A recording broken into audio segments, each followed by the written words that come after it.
আসসালামু আলাইকুম প্রিয় দেশবাসী। আমি রাজধানী চাঁপাইনবাবগঞ্জ থেকে আপনাদের জানাই শুভেচ্ছা অভিনন্দন। আমি সেলিম, আপনাদের মাঝে মধ্যে আম দেখায় থাকি। তো এটা একটা উন্নত মানের গুঠি। তো এই বাগানটা মূলত পাঁচ মিশালি আমে ভরপুর। গুঠির পর আপনারা দেখছেন এটা আশিনার আম, এবং গাছে ঠিকমতো যদি আপনার খাবার এবং পরিচর্যা থাকে তাহলে কি পরিমাণ আম ধরে আছে আপনারা খালি একবার দেখুন যে আমের ধরনটা কিভাবে আছে। ডাল হেলে মাটিতে ঠেকবো ঠেকবো অবস্থা আপনারা দেখতেই পাচ্ছেন যে এই গাছটা কত বড়ই আর হবে। আপনারা আম দেখুন যে কিভাবে একবারে মাটিতে পর্যন্ত আম ঠেকে গেছে, দেখতেই পাচ্ছেন একবারে মাটিতে পর্যন্ত আম ঠেকে আছে। দুব্বা ঘাসে ঠেকে এবং বান্ধনে গাছে লাগবে। তো এই রকম ধরনের আমগুলো আপনারা ভালো আমের পাশ থেকে ছড়িয়ে দিবেন, তাহলে আম পরিষ্কার থাকবে। এবং এটা আবার হচ্ছে ফজলি আর গুঠি অনেক মিশ আছে আমের মধ্যে। তো এইভাবেই আপনার যতদূর চোখ যায় শুধু আম বাগান আর আম বাগান। এবং এই আম বাগানগুলোর অন্যতম বৈশিষ্ট্য হচ্ছে যে আম বাগানের নিচে আপনারা দেখতে পাচ্ছেন যথেষ্ট পরিমাণ ঘাস রয়েছে। যদিও আগাছা মুক্ত রাখা উচিত আমের গাছ, কিন্তু আমাদের দিকে যেহেতু মানুষ অনেক গবাদি পশু চাষ করে, আপনাদের দেখাচ্ছি যে আশিনার মধ্যে একটা নতুন আম আছে, সেটা হচ্ছে ঝিনুক আশিনা। এই আশিনাটাকে মূলত ঝিনুক আশিনা বলা হয়, এবং এটা গুঁঠির অনেক পরে ভাঙ্গে। তো অনেক সময় আপনার কিছু আম আপনারা দেখাচ্ছি আমটা যে কিভাবে ফেটে গেছে। এর মূল কারণ হচ্ছে যে আমটাতে পোকামাকড়ের আক্রমণ হয়েছে, যার কারণে আমটা ফেটে গেছে। এবং গাছে ঘুরবেন, ঘুরতে ঘুরতে যদি দেখেন যে এই রকম আম রয়েছে, এই যে এখানে দেখায় আপনার একটা ভালো আমের পাশে কয়েকটা কালো আম রয়েছে। এই আমগুলা ঝরায় ফেলতে হবে, কারণ পোকারা এখানে মূলত বসবাস করে।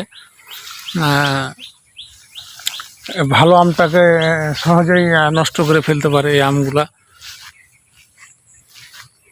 তো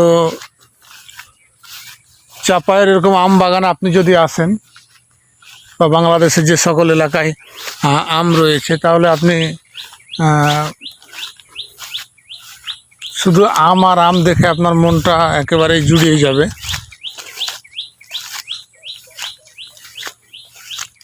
দেখতে পাচ্ছেন যে এখানে একটা ছোট গাছ, এবং এই গাছেও কি পরিমাণ আম ধরে আছে। এই জমিগুলোতে শুধু আম না, আম ছাড়া অন্যান্য ফসলও হয়। মিষ্টি কুমড়া চাষ করা হয়, কালাই চাষ করা হয়, এরকম অনেক কিছু একটা জমিতে চাষ করা হয়।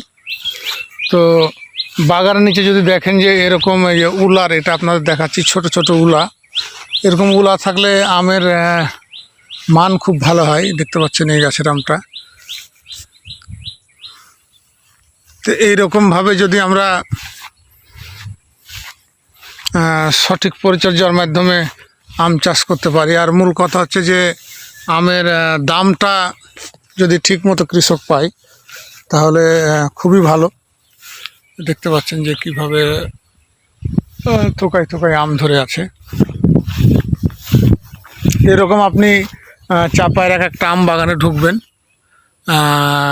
ঢুকে দেখবেন যে আপনি যেদিকে দুই চোখ যায় শুধু আম আর আম। এই দেখেন নিচে ঘাস হয়ে আছে কত সুন্দর হয়ে। এটা মূলত গবাদি পশু আমাদের এলাকায় যেহেতু অনেক গরু লালন পালন করা হয়। দেখেন যে আমের জন্য গাছটা ভেঙে পড়া অবস্থা।